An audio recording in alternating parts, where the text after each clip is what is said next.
Assalamualaikum warahmatullahi wabarakatuh. Kembali lagi di podcast mata kuliah Competitive Market Analysis dan Value Proposition Development.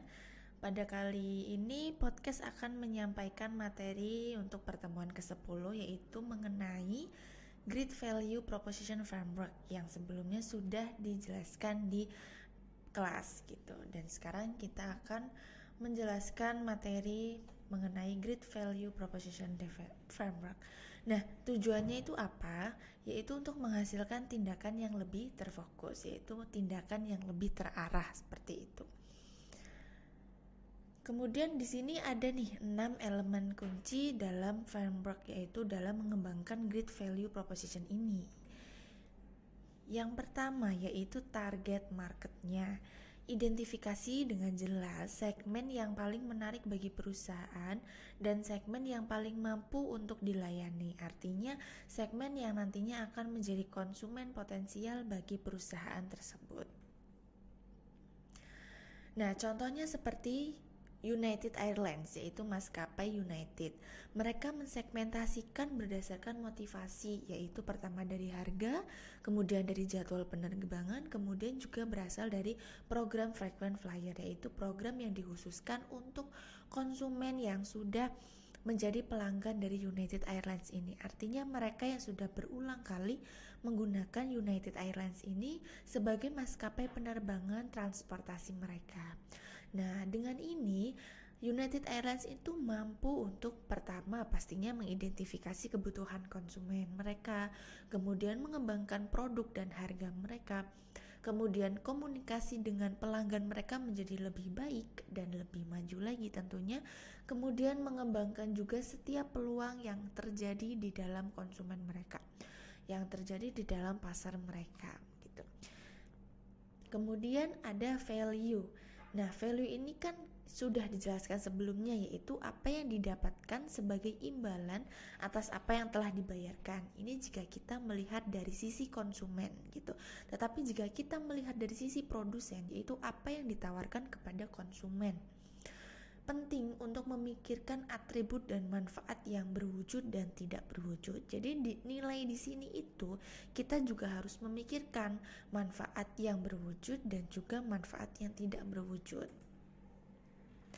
Contohnya dari Mercedes-Benz, yaitu atribut berwujudnya seperti apa, yaitu mencakup hal-hal seperti mungkin dari mesinnya, kemudian ada cruise control, ada all-wheel drive, dan ada kecepatannya. Kemudian untuk atribut tidak berwujud, yaitu seperti sportivitasnya, kenyamanannya, kegembiraannya, kemudian prestis ketika menggunakan produk dari Mercedes-Benz ini gitu. Jadi kita harus memperhatikan hal dari yang terwujud sampai tidak terwujud.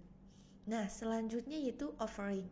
Terus menilai dan berinovasi pada penawaran untuk memastikan tetap relevan dan berbeda dari waktu ke waktu. Jadi penawaran dari waktu ke waktu yang ditawarkan kepada konsumen itu harus berbeda, harus lebih berkembang lagi nih. Jangan hanya stagnan dari waktu ke waktu itu saja.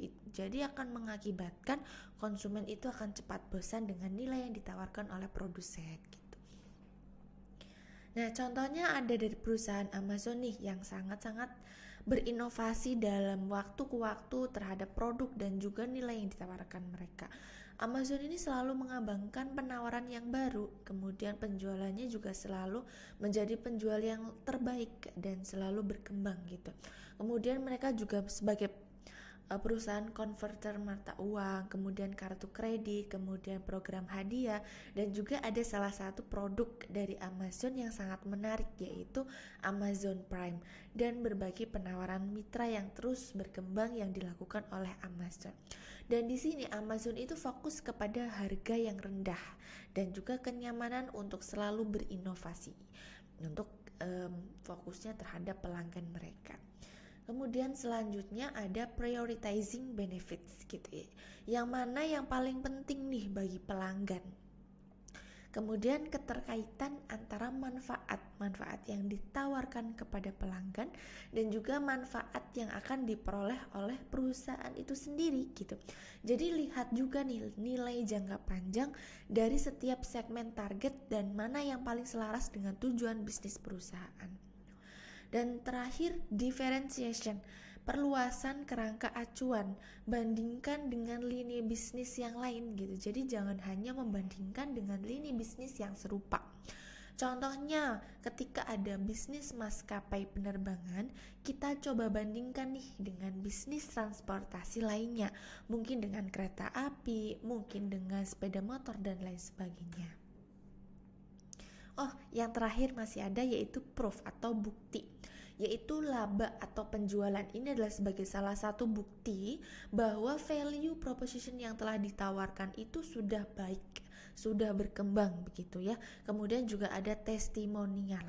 Bukti juga bisa menjadi pesan yang kuat yang disampaikan kepada konsumen, menjadikan salah satu alasan terkuat juga bagi perusahaan ketika menawarkan value mereka.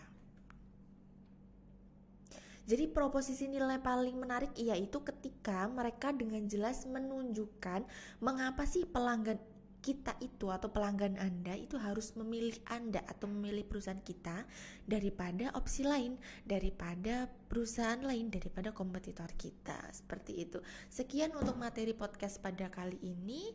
Wassalamualaikum warahmatullahi wabarakatuh.